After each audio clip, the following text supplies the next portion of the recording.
ಓಂ ಶ್ರೀ ಗುರುಭ್ಯೋ ನಮಃ. ಫ್ರೆಂಡ್ಸ್, ಎಲ್ಲರಿಗೂ ನಮಸ್ಕಾರ. ಪ್ರೀತಿಯ ತುಲಾ ರಾಶಿಯವರೇ, ಪ್ರಾಣ ಹೋದರೂ ಈ ಒಂದು ವಸ್ತುವನ್ನು ಯಾರಿಗೂ ಕೊಡಬೇಡಿ.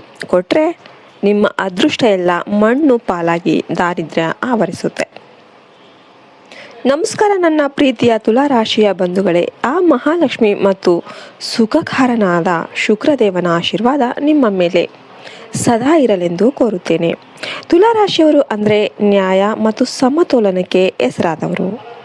ಆದರೆ ನಿಮ್ಮ ಒಂದು ಸಣ್ಣ ತಪ್ಪು ನಿಮ್ಮ ಜೀವನದ ಸಂತೋಷ ಮತ್ತು ಆರ್ಥಿಕ ಸಮೃದ್ಧಿಯನ್ನು ನಾಶ ಮಾಡಬಹುದು.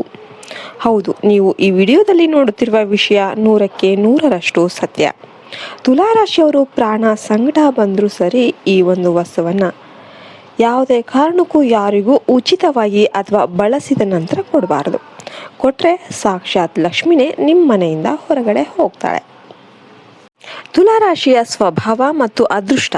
ತುಲಾರಾಶಿಯ ಅಧಿಪತಿ ಶುಕ್ರ ಗ್ರಹ. ನೀವು ಸಮಾಜದಲ್ಲಿ ಗೌರವವನ್ನು ಬಯಸುವವರು ಮತ್ತು ಎಲ್ಲರನ್ನ ಪ್ರೀತಿಯಿಂದ ಕಾಣುವವರು. ಯಾರಾದರೂ ಬಂದು ನಿಮ್ಮ ಸಹಾಯ ಕೇಳಿದರೆ ನೀವು ಇಲ್ಲ ಎನ್ನೋದಕ್ಕೆ ಸಂಕೋಚಪಟ್ಟು ನಿಮ್ಮ ಬಳಿ ಇರೋದನ್ನೆಲ್ಲ ಕೂಡ ನೀಡಿಬಿಡ್ತೀರ. ಆದರೆ ಅದೇ ನಿಮ್ಮ ದೊಡ್ಡ ದೌರ್ಬಲ್ಯ ಕೂಡ ಆಗಿರುತ್ತೆ. ನಿಮ್ಮ ಜೀವನದಲ್ಲಿ ಯಾಕೆ ಹಣ ಉಳಿತಾ ಇಲ್ಲ, ಯಾಕೆ ಮನೆಯಲ್ಲಿ ಸದಾ ಅಶಾಂತಿ ಇರುತ್ತೆ, ಇಂದು ಆ ರಹಸ್ಯವನ್ನು ನಾನು ನಿಮಗೆ ತಿಳಿಸ್ಕೊಡ್ತೇನೆ. ವಿಡಿಯೋಗೆ ಒಂದು ಲೈಕ್ ಕೊಟ್ಟು ಜೈ ಶ್ರೀರಾಮ್ ಅಂತ ಕಮೆಂಟ್ ಮಾಡಿ. ತುಲಾರಾಶಿಯವರಿಗೆ ಆಕರ್ಷಣೆ ಮತ್ತು ಸಮತೋಲನ ಶಕ್ತಿ ಹೆಚ್ಚಿರುತ್ತೆ. ನೀವು ಬಳಸುವ ವಸ್ತುಗಳಲ್ಲಿ ನಿಮ್ಮ ಯಶಸ್ಸಿನ ಸಕಾರಾತ್ಮಕ ತರಂಗಗಳು ಅಡಗಿರುತ್ತೆ. ನೀವು ಆ ವಸ್ತುವನ್ನು ಬೇರೆಯವರಿಗೆ ಕೊಟ್ಟಾಗ ನಿಮ್ಮ ಜಾತಕದಲ್ಲಿರುವ ಭಾಗ್ಯೋದಯದ ಶಕ್ತಿ ಅವರ ಪಾಲಾಗುತ್ತೆ. ಪ್ರತಿಯಾಗಿ ಅವರ ನಕಾರಾತ್ಮಕ ಕರ್ಮ ನಿಮಗೆ ಅಂಟಿಕೊಳ್ಳುತ್ತೆ. ಆ ರಹಸ್ಯ ವಸ್ತು ಯಾವುದು ಅಂತ ನಾನು ಇವಾಗ ಹೇಳ್ತೀನಿ ನಿಮಗೆ. ಆ ಒಂದು ವಸ್ತು ಯಾವುದು? ಪ್ರಾಣ ಹೋದ್ರೂ ಕೂಡ ಕೊಡಬಾರ್ದು. ಆ ಒಂದು ವಸ್ತು ನಿಮ್ಮ ಹಳೆಯ ಪರ್ಸ್, ವಾಲೆಟ್ ಅಥವಾ ಹಣ ಇಡುವ ಚೀಲ ಮತ್ತು ನೀವು ನಿತ್ಯ ಬಳಸುವ ಮೇಕಪ್ ಅಥವಾ ಸೌಂದರ್ಯವರ್ಧಕ ವಸ್ತುಗಳು. ಇದರ ರಹಸ್ಯ ಕೇಳಿ. ಯಾಕೆ ಇದನ್ನು ಹೇಳ್ತಾ ಇದ್ದಾರೆ ಅಂದರೆ, ತುಲಾರಾಶಿಯ ಅಧಿಪತಿ ಬಂದ್ಬಿಟ್ಟು ಶುಕ್ರ. ಶುಕ್ರ ಅಂದ್ರೆ ಸೌಂದರ್ಯ ಮತ್ತು ಸಂಪತ್ತಿನ ಕಾರಕ. ಹಣ ಇಡುವ ಪರ್ಸು ಕೇವಲ ಅದೊಂದು ಚೀಲ ಅಷ್ಟೇ ಅಲ್ಲ, ಅದು ನಿಮ್ಮ ಭಾಗ್ಯದ ಸ್ಥಾನ.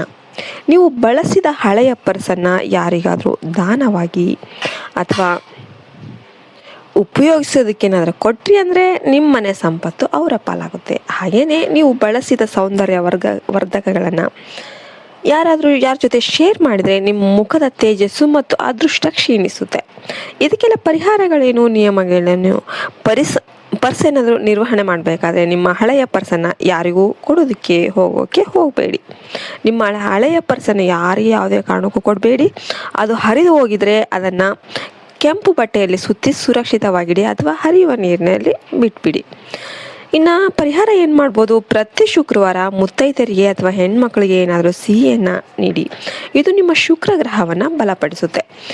ನಿಮಗೆ ಸಮತೋಲನ ಏನು? ಮನೆಯ ಉತ್ತರ ದಿಕ್ಕಿನಲ್ಲಿ ಸದಾ ಒಂದು ಸಣ್ಣ ಕನ್ನಡಿ ಅಥವಾ ನೀರಿನ ಪಾತ್ರೆಯನ್ನು ಇಡಿ.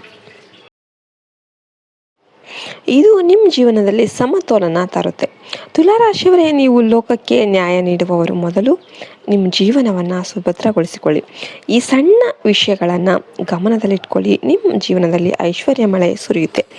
ಈ ಮಾಹಿತಿ ನಿಮಗೆ ಸತ್ಯ ಅನಿಸಿದರೆ ವಿಡಿಯೋಗೆ ಲೈಕ್ ಮಾಡಿ ಮತ್ತು ನಿಮ್ಮ ತುಲಾರಾಶಿಯ ಆಪ್ತರೊಂದಿಗೆ ಶೇರ್ ಮಾಡಿ. ಕಮೆಂಟಲ್ಲಿ ಜೈ ಮಹಾಲಕ್ಷ್ಮಿ ಅಥವಾ ಓಂ ಶುಕ್ರಾಯ ನಮಃ ಅಂತ ಕಮೆಂಟ್ ಮಾಡೋದನ್ನು ಮರಿಬೇಡಿ. ನಿಮ್ಮ ಬದುಕು ಬಂಗಾರವಾಗಲಿ. ಸರ್ವೇ ಜನೋ ಸುಖಿನೋ ಭವಂತು. ಹರಿ ಓಂ ತತ್ಸತ್. ಸರ್ವೇ ಜನೋ ಸುಖಿನೋ ಭವಂತು. ಜೈ ಹಿಂದ್, ಜೈ ಭಾರತ್ ಮಾತೆ.